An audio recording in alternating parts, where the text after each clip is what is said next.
Assalamu alaikum wa rahmatullahi wa barakatuh, ayyuhal mu'minoun. Alors, bienvenue à vous. Dans cette vidéo, Inch'Allah, ou dans cette présentation, on va présenter le shirk et l'asghar, le shirk le plus petit. Subhanallah, subhanallah, hamdi.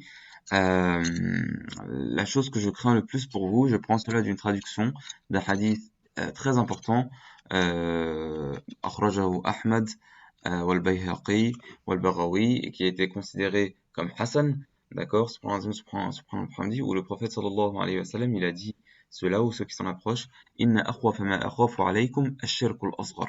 Ce que je crains le plus pour vous, c'est al-shirk al-asghar. Ils ont demandé, ils ont dit, wa ma ash-shirk al-asghar ya Rasulullah sallallahu alayhi wa sallam. Et qu'est-ce que le shirk al-asghar? Il a dit ar-riya. Ar-riya, c'est-à-dire l'ostentation, si on peut traduire cela ainsi.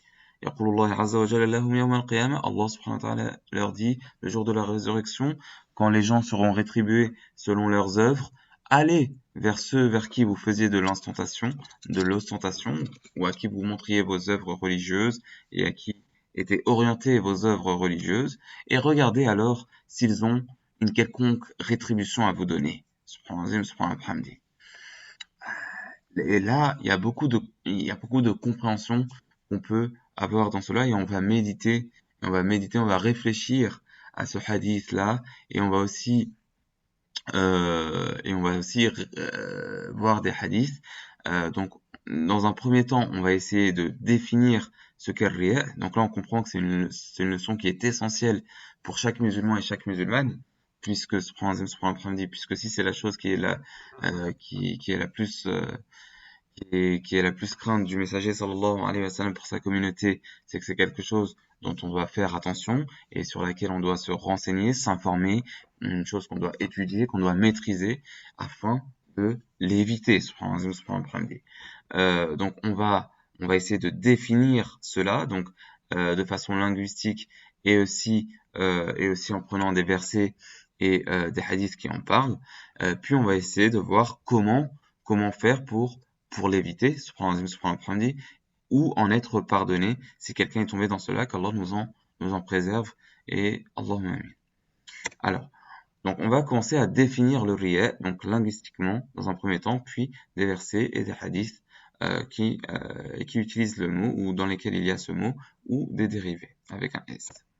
Alors linguistiquement, الرياء مشتق من الرؤية وهي النظر من قولهم رآه يرائيه رياء ومراءاه إذا أراه على خلاف ما هو عليه وأصل الكلمة يدل على نظر وإبصار بعين أو بصيرة فيقال رأى فلان إذا فعل شيئا ليراه الناس نعم. Donc الرياء ça vient du mot, c'est dérivé du mot ar-ru'ya. Ar-ru'ya, et ar-ru'ya c'est quoi? C'est la vue. C'est la vue. D'accord? Donc ar-riya c'est dérivé du mot la vue, d'accord? Et donc on considère cela comme quoi? Comme le fait d'être vu dans quelque chose qui n'est se faire voir sur autre que ce que l'on est ou agir pour être vu. Donc agir pour être vu. Il s'agit d'être vu. Subhanallah, d'être vu par des gens. Subhanallah.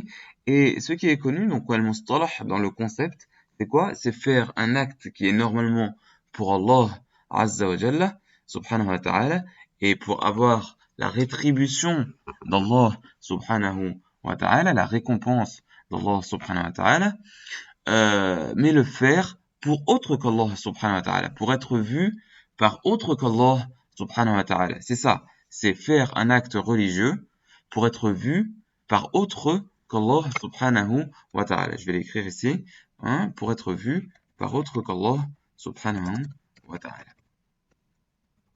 Pour être vu par autre qu'Allah subhanahu wa ta'ala. Subhanallah, par exemple, prier devant une certaine personne pour qu'elle dise un tel prix. Prier devant une certaine personne pour qu'elle vous voie prier.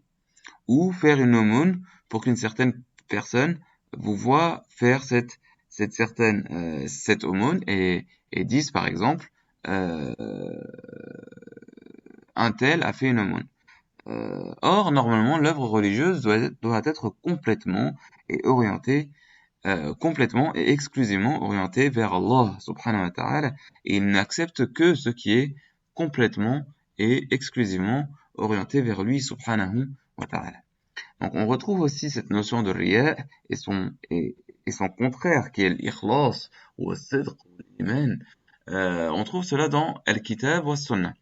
Alors, par exemple, on trouve que قال الله تعالى dans le hadith considéré sahih, qui a été notamment sorti chez l'imam Muslim, قال الله تعالى أنا أغنى الشركاء عن الشرك من عمل عملا أشرك فيه معي تركته وشركه. Je suis le plus à même de me passer d'associer. Celui qui fait une œuvre en m'associant quoi que ce soit, alors je le laisse avec ce à quoi il m'a associé. Ça, c'est quelque chose qui est très important dans notre connaissance d'Allah subhanahu wa ta'ala. Il est le seul subhanahu wa ta'ala à mériter notre adoration et à mériter notre religion, notre dîn. Subhanahu wa ta'ala. Il est le seul.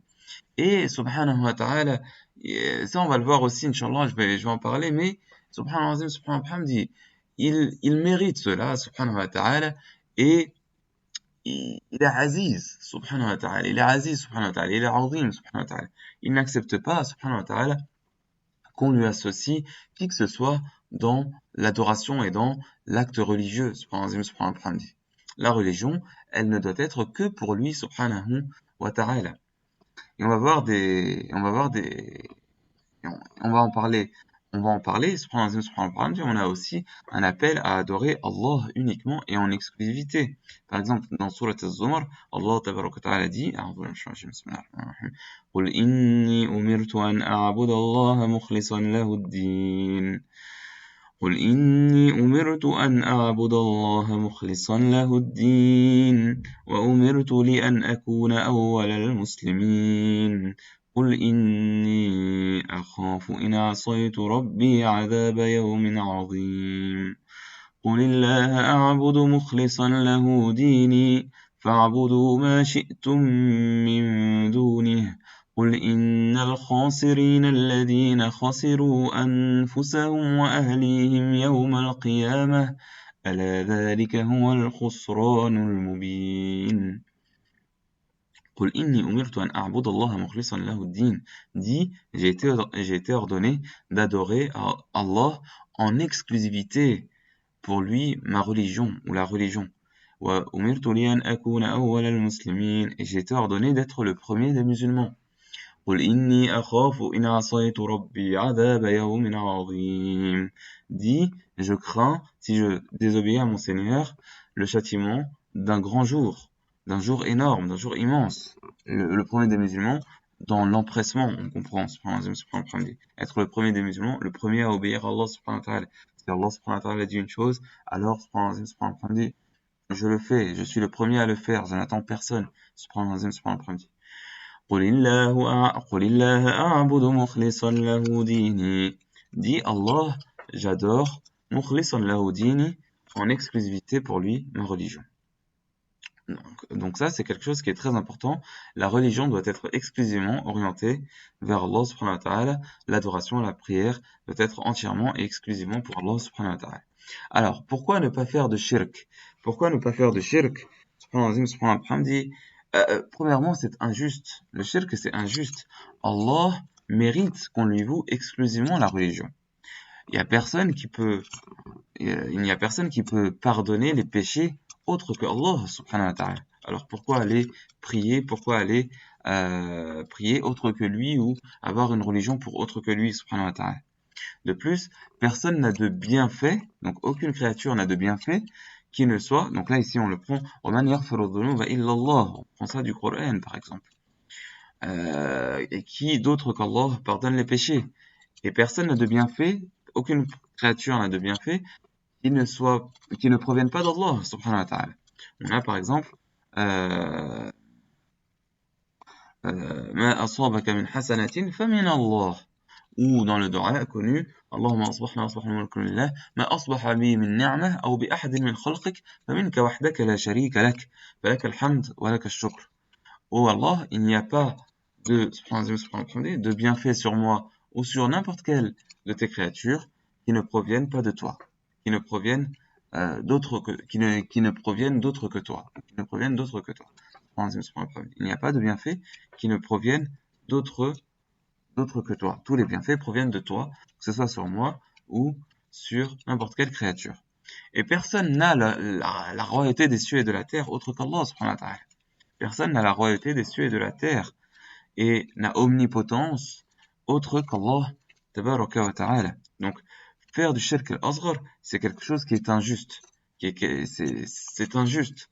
Parce que, subhanallah, personne ne mérite l'adoration, la prière, autre qu'Allah subhanahu wa ta'ala. Personne n'est omnipotent autre qu'Allah subhanahu wa ta'ala. Personne ne peut répondre à tes prières autre qu'Allah tabaraka wa ta'ala. Naam. Il n'y a pas un bienfait qui nous touche qui proviennent d'autres qu'Allah subhanahu wa ta'ala. Aussi, c'est vil et laid. C'est injuste. Ainsi, c'est vil, subhanahu wa ta'ala, de faire cela. Subhanahu wa ta'ala, et laid. C'est moche. Subhanahu wa ta'ala. Et de plus, c'est voué à la perte. C'est voué à la perte, c'est-à-dire que tu fais des efforts pour rien. Et même la satisfaction des gens, tu ne l'auras pas ainsi en leur montrant des actes religieux. Eh ben oui, parce qu'il est rapporté il est rapporté cela, ou ce qu'on approche, que celui qui fait un acte qui met en colère Allah subhanahu wa ta'ala pour satisfaire les gens, eh ben Allah subhanahu wa ta'ala, il mettra les gens en colère contre lui, subhanahu wa ta'ala. Et il n'atteindra pas la satisfaction des gens, subhanahu wa ta'ala. Mais celui qui fait une chose pour satisfaire Allah subhanahu wa ta'ala, et même si cela met en colère à première vue les gens, subhanahu wa ta'ala, eh ben il mettra la satisfaction des gens dans cela. Subhanallah, subhanallah. Tu peux pas tromper Allah subhanahu wa ta'ala. Non, tous les bienfaits ne proviennent que de lui subhanahu wa ta'ala amma yasifun. Même si parfois on est d'accord, par exemple quand tu vas faire une chose, tu vas donner quelque chose de toi, tu es d'accord pour que ce bienfait atteigne par exemple une personne, ou tu fais des efforts pour cela. Donc tu participes à cela. Mais au final, ça vient toujours d'Allah subhanahu wa ta'ala. Et toi, si tu as pu donner un certain bienfait, c'est par la permission d'Allah subhanahu wa ta'ala. Comme on lit dans le Coran, par exemple, on lit وَمَا لِأَحَدٍ عِنْدَهُ مِنْ نِعْمَةٍ تُجْزَى إِلَّا ابْتِغَاءَ وَجْهِ رَبِّهِ الْأَعْلَى وَلَسَوْفَ يَرْضَىٰ. C'est-à-dire que on peut aussi nous donner des bienfaits, mais ce n'est que, au final, ça va toucher la personne que par le bienfait d'Allah subhanahu wa ta'ala. Et nous, si on le fait en voulant le visage d'Allah subhanahu wa ta'ala. Subhanallah, subhanahu wa ta'ala. Donc il y a aussi un certain fadl à faire le bien, à faciliter le bienfait d'Allah subhanahu wa ta'ala à autrui, à faciliter le bienfait d'Allah subhanahu wa ta'ala à autrui en agissant dans ce sens-là. C'est quelque chose de khayr, Inch'Allah. Par exemple, enseigner quelque chose, alhamdulillah, je veux que subhanallah, ou la personne, ou l'enseignante, ou l'enseignant peut vouloir subhanallah, transmettre ce qui sera un bienfait pour la personne, Inch'Allah, c'est-à-dire de la connaissance, et que cette connaissance soit utile, et que cette personne s'évite des mal, Inch'Allah, avec la permission d'Allah subhanahu wa ta'ala. Donc voilà. Le petit shirk n'est pas considéré comme une sortie de l'islam, et ça on va le voir aussi à la fin, et c'est une porte à beaucoup de mal. Il est dit aussi que c'est une porte au grand shirk.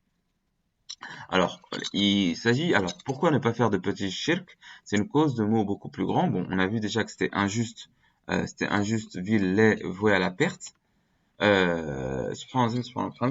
Néanmoins, il y a des, enfin, c'est aussi une cause de grands maux.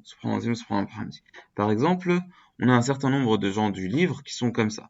D'accord? Ils ont une maladie de shirk. Ils mélangent. D'accord? On peut le trouver chez des gens du livre. D'accord? Par exemple, ils vont prendre leur rabbin et prêtre comme seigneur en dehors d'Allah subhanahu wa ta'ala, certains. C'est-à-dire que si ces rabbins et ces prêtres disent sur Allah subhanahu wa ta'ala ce qui n'est pas juste, eh ben, ils vont prendre de ces rabbins et prêtres en dehors d'Allah subhanahu wa ta'ala, ce qui est une maladie. Et en fait, il y a certains gens et il y a des 10 musulmans qui peuvent suivre cela, wali'aoudhu billah, ou qui peuvent s'approcher de cela, ou bien qui peuvent faire du petit shirk, wali'aoudhu billah. D'accord? Ils sont dérangés par le tawhid.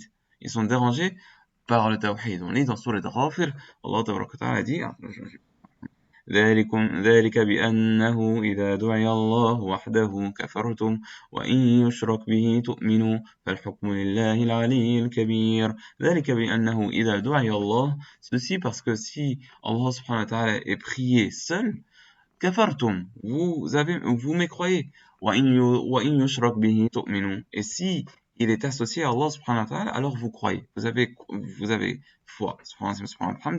Parfois c'est direct et parfois c'est indirectement. Ou vous croyez.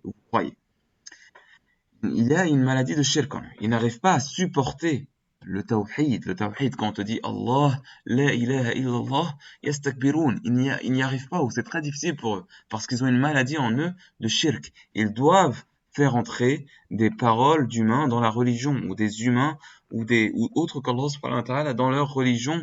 Ils ont cela, ils sont pris par cela, ils doivent ou bien ils ont cette maladie-là. Subhanallah. D'accord?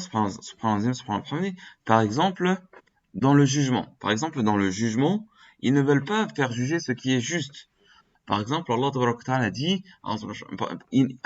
ils ne veulent pas faire juger, je vais dire après le verset, mais ils ne veulent pas faire juger, Allah, subhanahu wa ta'ala, le livre d'Allah, subhanahu wa ta'ala, et le prophète, sallallahu alayhi wa sallam, qui est le messager d'Allah, subhanahu wa ta'ala, alayhi salatu wassalam, qui a eu pour mission de transmettre la religion d'Allah, subhanahu wa ta'ala. Non, eux, ils veulent faire, ils veulent le tarout, ce qui est mis injustement à la place d'Allah, subhanahu wa ta'ala, qui est considéré injustement à la place d'Allah, subhanahu wa ta'ala. Ainsi, Allah, subhanahu wa ta'ala dit, ألم تر إلى الذين يزعمون أنهم آمنوا بما أنزل إليك وما أنزل من قبلك يريدون أن يتحاكموا إلى الطاغوت وقد أمروا أن يكفروا به ويريد الشيطان أن يضلهم ضلالا بعيدا.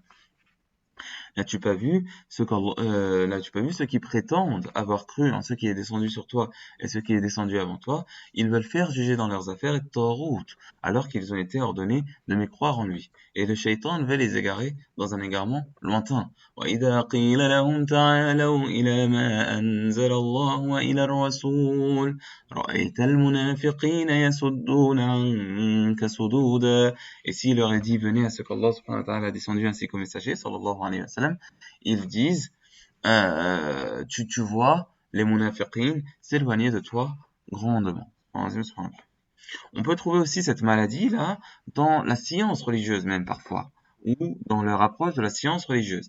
Ils mélangent les avis d'humains, ils n'aiment pas prendre le dalil.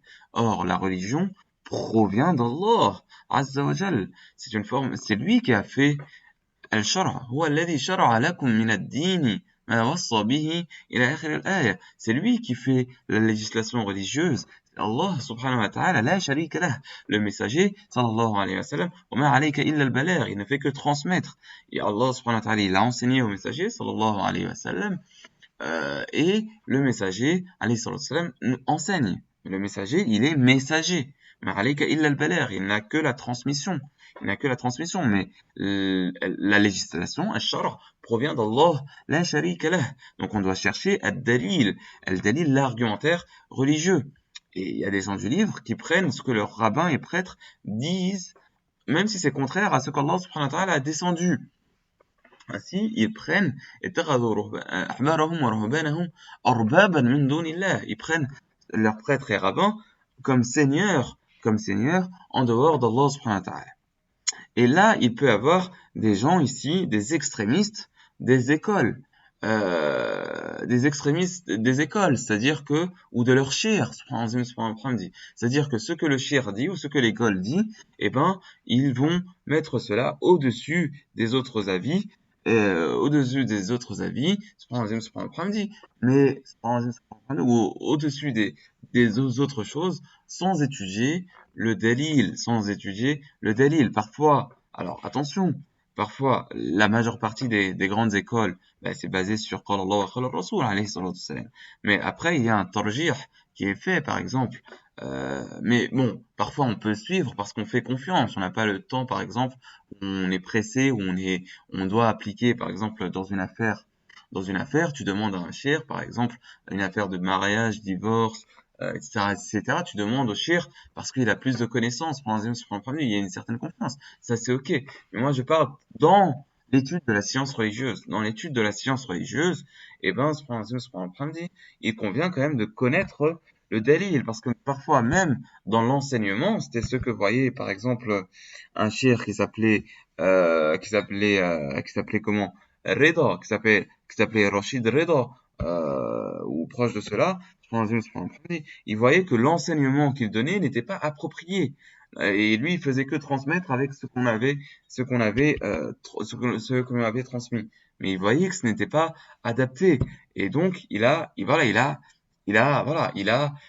essayé de faire ce qui était adapté. Donc ça, c'est très important dans la science religieuse. Chercher, chercher la satisfaction d'Allah Azza wa Jal et chercher à ne pas mettre, chercher, قال الله قال الرسول عليه الصلاة والسلام. Et voilà, donc ça, par exemple, il y en a qui vont.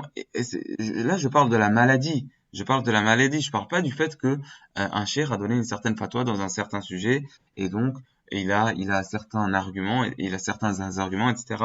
Et donc voilà, on étudie sa position. Là, moi, je parle de ceux qui vraiment, c'est maladif chez eux. Ils doivent faire entrer, subhanallah, dans leur religion, subhanallah, les propos d'humains, etc., etc. Comme ici dans le jugement, etc., etc. En contredisant le dire d'Allah apparent sans preuve. Par exemple, dans la Aqida chez les Ash'arites. Dans la Aqida chez les Ash'arites, ni Allah subhanahu wa ta'ala n'a dit une certaine interprétation, ni son messager, sallallahu alayhi wa sallam, ni même un compagnon du prophète, sallallahu alayhi wa sallam. Et subhanahu wa ta'ala, ils arrivent avec leurs règles là, et leurs règles qui peuvent contredire qala Allah, qala Rasul, alayhi salatu wa sallam, et ils le mettent comme une base, comme une base et celui qui contredirait cela, regardez, c'est ça la maladie, celui qui contredirait cela, selon eux, eh ben, il ferait du kufr ou du shirk, ou il ferait, voilà, c'est quelque chose de maladif, c'est une maladie. On l'a aussi dans l'adoration, dans le dua, dans la ibada. On sait que الدعاء هو العبادة أو مخ العبادة comme on voit dans le hadith. Ils font du tawassul, par exemple. Ça peut être aussi lié chez les Ash'ari. C'est-à-dire que ils vont prier un certain prophète ou une certaine ou un certain saint, selon eux, pour qu'ils prient Allah subhanahu wa ta'ala de leur faciliter ce qu'ils désirent. Or ça, c'est contraire à l'islam.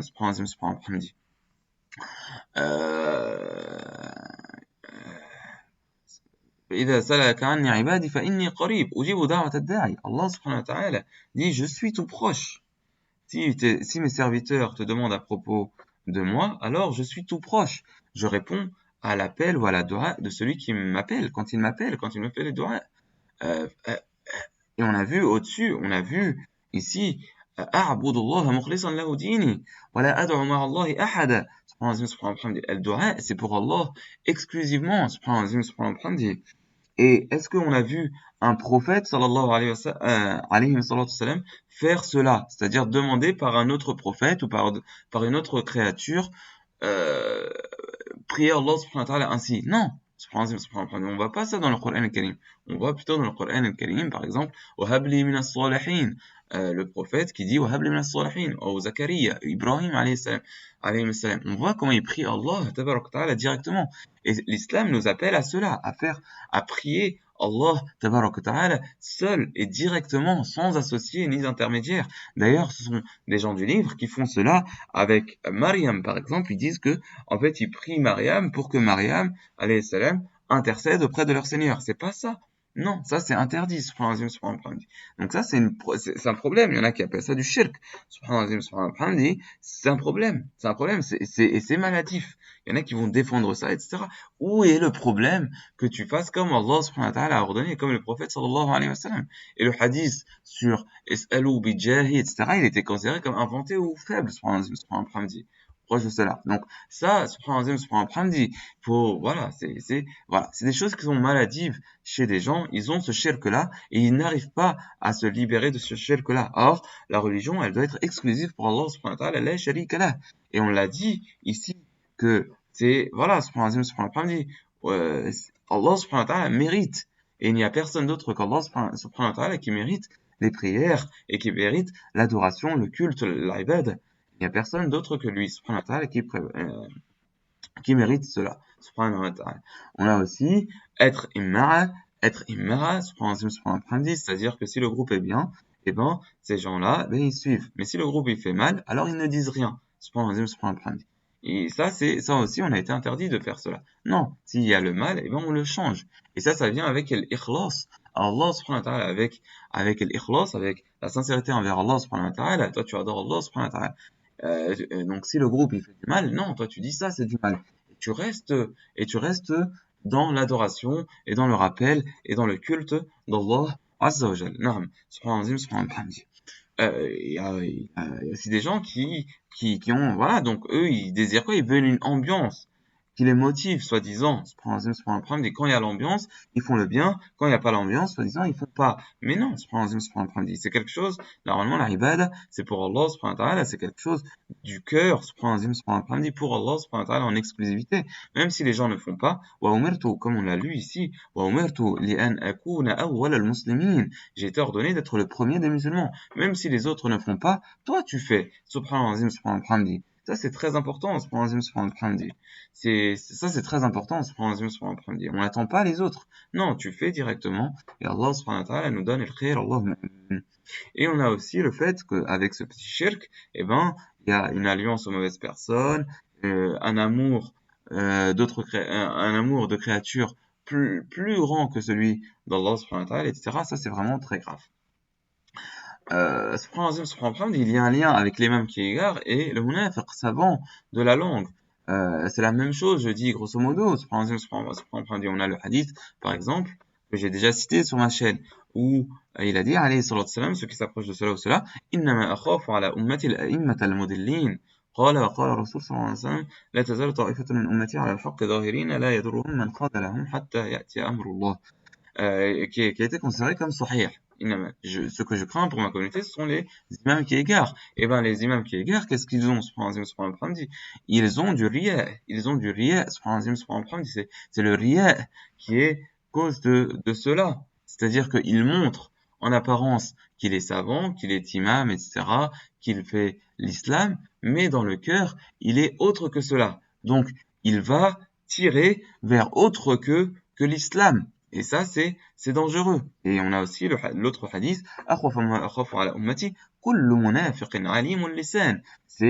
voilà, c'est ensemble, c'est la même chose. Subhanallah, ar-riya, subhanallah, ou c'est lié. Subhanallah.